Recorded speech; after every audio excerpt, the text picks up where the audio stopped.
Hey, happy Friday everyone, and welcome back to Esports Talk. And oh man, the Los Angeles Gladiators are pissed because yesterday they played against the Los Angeles Valiant, and spoilers ahead, despite winning, most of the team had something to say about the Valiant because of the hero comp that they used. A lot of them called them dishonest for using it, with the comp being Ashe, Torbjorn, Orisa, Diva, Ana, and Mercy. And 4 ults online here, but they're not really ults that you're that worried about if you're the Gladiators. You can shut down the Pharah ult with Experimental Barrier. You can deal with Bob pretty well because Bob's going to struggle to get an angle here with all these structures in the way. With the Flux though. Through. McGravy denies the Blizzard from Mirror, completely eats that one up. Now the drop down coming through.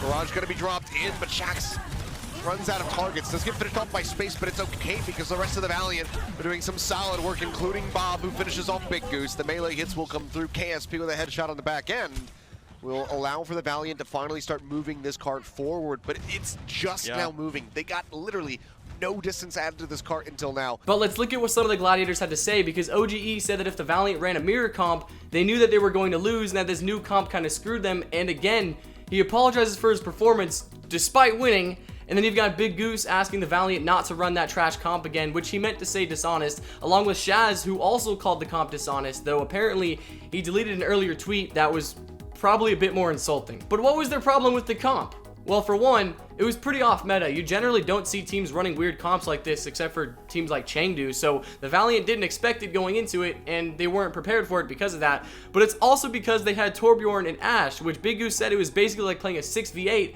because you've got to deal with Torbjorn's turrets and Ashe's Bob. So you've got two things that are dealing heavy damage that aren't even controlled by players, and to the Gladiators it just felt scummy or dishonest. And in response to that, one of the Valiant's coaches, Gunba, said we scrimmed 6 different ODWL teams this week and all of them copied our entire comp. Some malding idiots on Twitter who spent an entire match dying to a Torb turret while Birdring and Space killed everyone are not going to deter us from playing whatever we feel is best. And then there's McGravy, who said there's a lot of salty tweeting from the teams that won, then adds that all in all, he's happy that they stuck to their guns this week. They only had 3 days to prepare and came up with something new and utilized a hero every other team had written off. And the Valiant's head coach, Packing 10, says he's proud of the team, but the amount of salt coming from the Gladiators is laughable in a match that they barely won, and he says that they win the rematch 100%. And it was a pretty close game. The Valiant almost came back for a reverse sweep, but the Gladiators kept it on lock. But you know that the Gladiators are upset because they won, and they are still complaining about that comp. But would you guys say that they're overreacting? Because plenty of Overwatch fans on the subreddit and on those players' tweets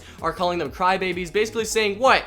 You're getting mad at another team for running a comp that you just weren't prepared for? Or do you guys also see it as dishonest? Because I can totally see how this comp would be really annoying to play against, but you've got people on the other side giving the Gladiators crap because they were running May, Reaper, and Doomfist. So what are you guys' thoughts on this? Are the Gladiators' comments warranted, or do you agree with the Valiant? Let's talk about it, guys. Thank you all so much for watching. I hope you enjoyed this video. I'll see you all very soon. So take it easy and have a wonderful day. I'll see you guys next time. Bye-bye.